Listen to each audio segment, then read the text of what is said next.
Good evening, everyone, and welcome to our second weekly episode of Baseball on the Island Weekly. I'm your host, Vinny Messana, and I'm here with our reporter, Vinny Amodeo. Tonight, we have a great show in store for you tonight.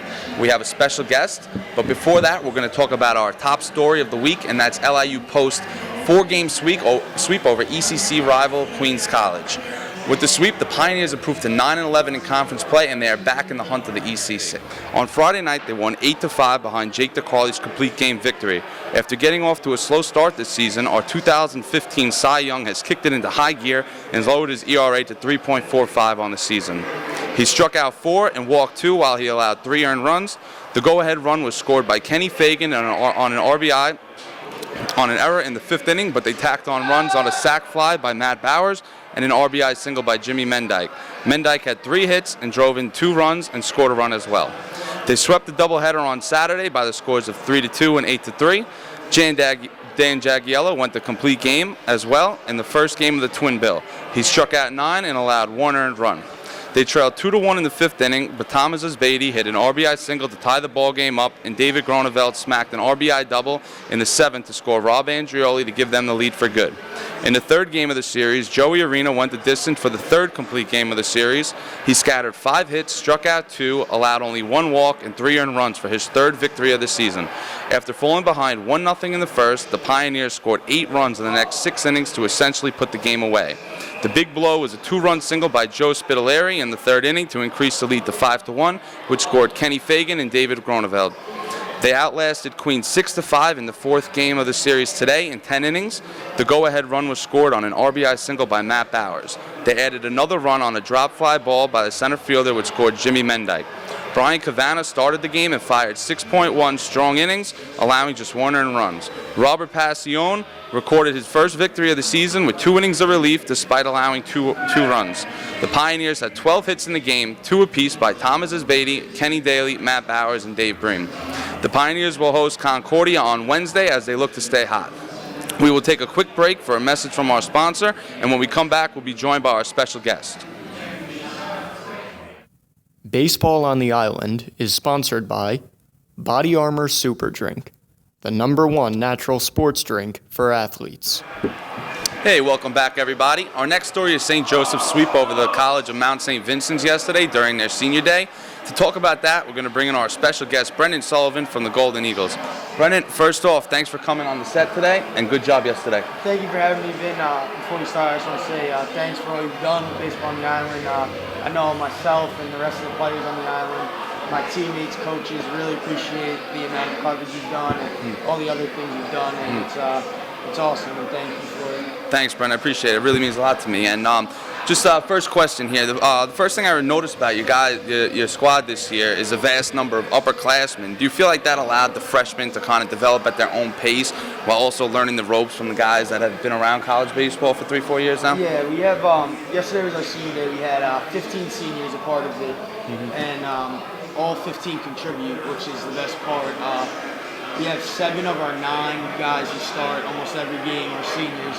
And for example, we have a bunch of younger kids this year. We have like 8 freshmen. And one of them has actually been our catcher as of late, Dan Campanelli. And it's good because he doesn't have to worry about leading from behind the plate or taking on too much of a role.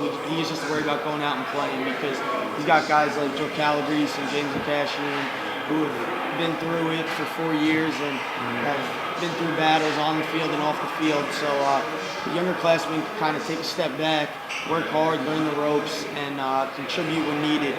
So it really works out well having this many upperclassmen. Vin? All right, it seems like you guys got off to a pretty quick start, and then you hit a little rough patch in the middle. But it seems like you got it back together. You're now up to 17-10. And after Brendan LeBron was 1 hitter against Farmingdale, it seems like you guys kind of hit a stride. Would you agree with that, and do you see the success moving forward? Definitely. We started off real well. We opened the season up. We played St. Lawrence, and we beat them pretty good our first 2 games, and we thought we were going to roll from there and just take off. But we did hit a couple of rough patches, and our coaches kept saying, stay the course, stay the course, stay the course. Last year, we kind of went on a roll in the conference, and it came back to bite us in the playoffs because we weren't playing our best baseball. But we're kind of lucky now to have hopefully gotten that rough patch over with and started to get going, winning our last 4 conference games and sweeping the past 2 weekends. Now, Brendan, one thing I found interesting is that you played for your head coach now, Rick Garrett, in high school at St. Dom's. What's it like remaining with your high school coach into college, and what's it like playing for him? Yeah, Coach Garrett and even Coach Pars were both my high school coaches. I've known them since I was about 13, I think.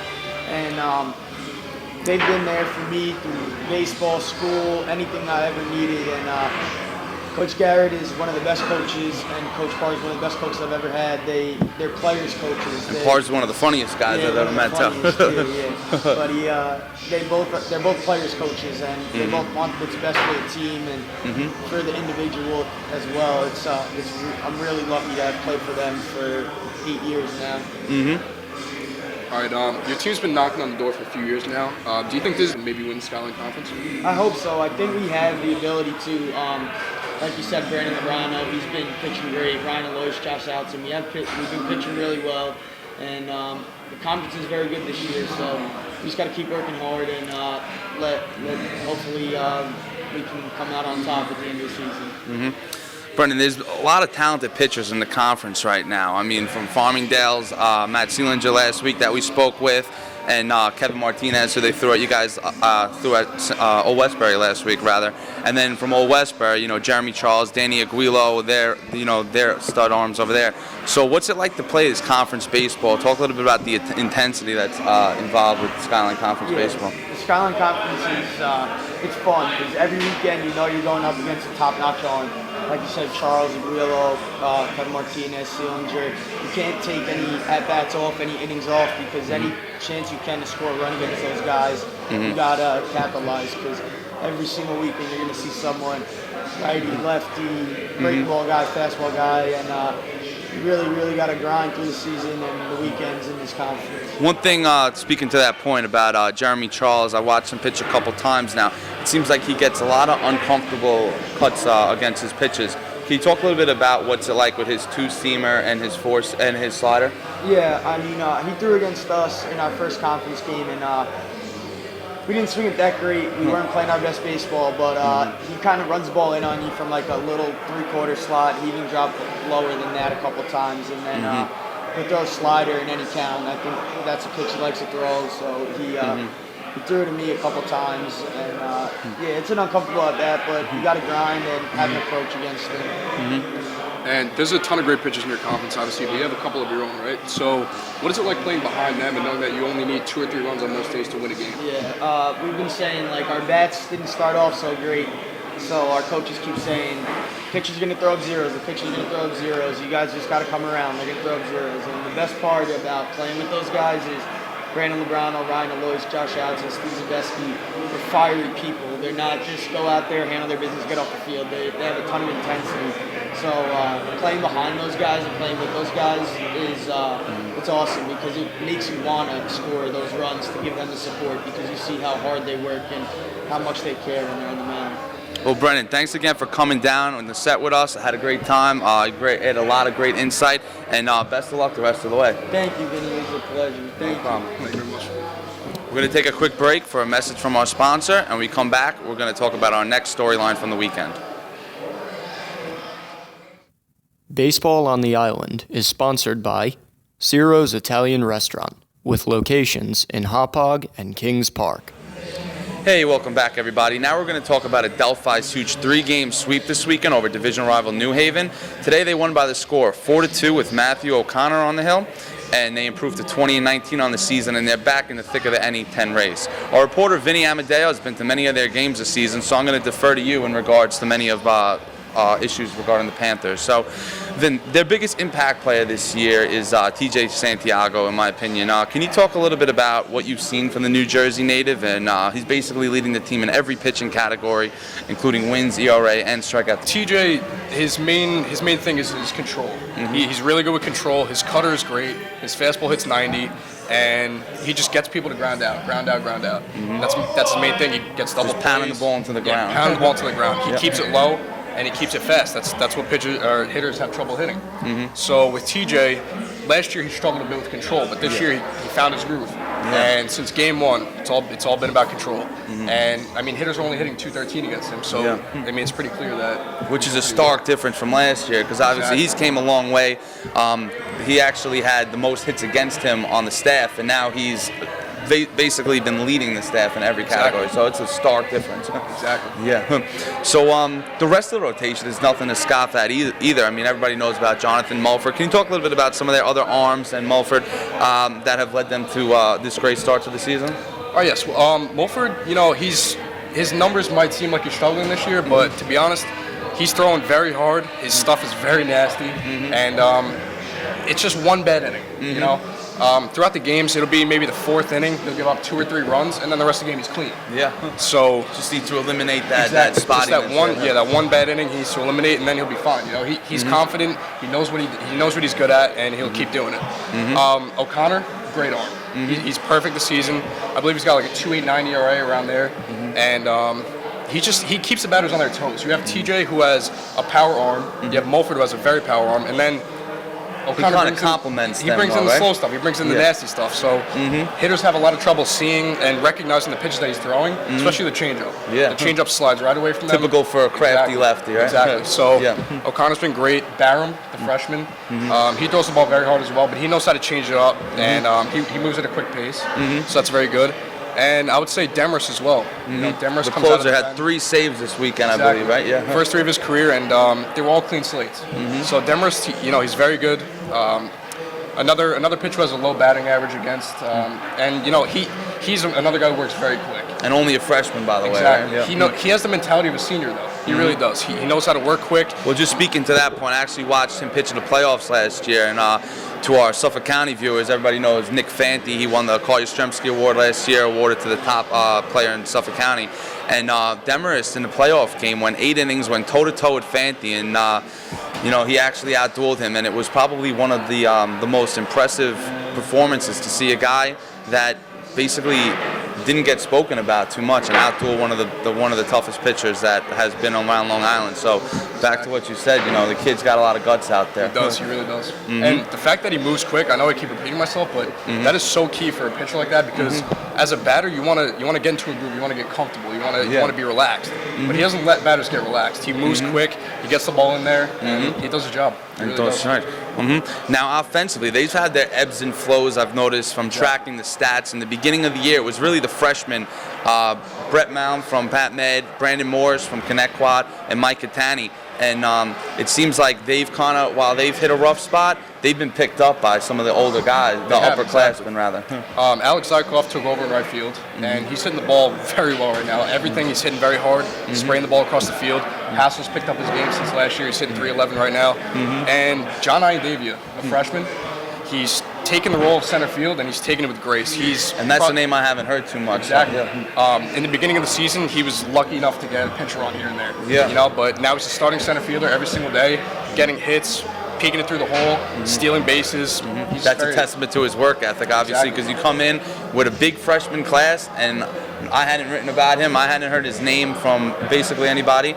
And now, speaking to your point, I mean, to be a starting center fielder on a playoff caliber team, that really shows what kind of work that he is. And the rest of the freshmen work their butts off, but Ian Davies out there until it's so dark you can't see 2 feet in front of you. He's always out there. He's working on his game, taking fly balls, taking hacks, hitting off the tee in the cage. He's always out there, always out there. Now, here's one name that I've heard a lot about is Corey Casara. I know he's got a cannon behind the plate. Oh, he does. I've heard that he sub two pop time, and you don't hear too much of that from the Division II level. Can you talk a little bit about what you've seen from him?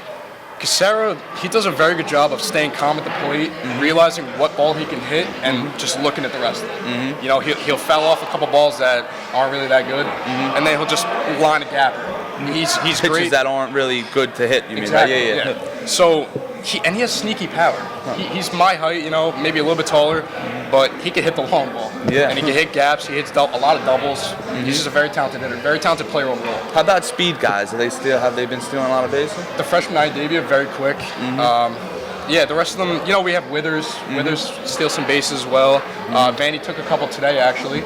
And John Catita comes off the bench, pinch runs, takes a couple bases. But other than that, it's really Stack will bunt them over or something like that. A couple base hits, not much stealing, but if they have to, they will. Very interesting. So Adelphi definitely a program on the rise. They basically skipped the rebuilding process. They graduated a ton of guys last year, brought in high volume of freshmen and transfers, and they've basically skipped the part where you're supposed to struggle and gone right into contention. And obviously the NE10 is just phenomenal. I mean, Franklin Pierce won 46 games last year. Southern New Hampshire, every year they seem to be at the finish line as well. So Adelphi is in a conference that you really, really have to bring it every single day, and that's not just a cliche. In the NE10, that is the case, and they've basically hung with everybody so far. Exactly. And if you asked me a week ago if they would make the playoffs or even contend, I probably would have said no, to be honest, because their bullpen's been very shaky, and their offense it's been better as of late. And even in the beginning of the season, the offense was there, but they hit that little rough patch. Yeah. But now their starting pitching is so talented and so lights out that they will make a run, I guarantee. And they're basically able to withstand when the offense goes dry, because when you have San Diego going out into the 8th inning every single time, and Mulford, even if they have a game where they're not going to get anything going offensively, they sometimes only need to get those 1 or 2 runs. Exactly. It seems like, And this past weekend against New Haven, you could really tell that the team in its entirety turned the corner, and they're really focused on making a run in the playoffs, and Interesting. they'll make a run. Well, definitely a team to keep an eye on here on Long Island. So, Vin, I just want to thank you for your insight. You've been to a lot of games, so like I said, I'll defer to you on these points regarding the Panthers. So that concludes tonight's show. This is our second weekly episode, as we've mentioned, here at Manning's Grill in Call Place. I just want to say thank you to everybody that viewed into our first episode, and had a really good time doing it, and I look forward to this being a successful weekly webisode, as they say. And as always, we're going to strive to give you guys the best coverage of Long Island baseball. You could go on the website, baseballonisland.com. You can follow us on Twitter, Snapchat, Instagram to get up-to-the-minute updates on your favorite team. Thanks for tuning in tonight, and we'll see you next week.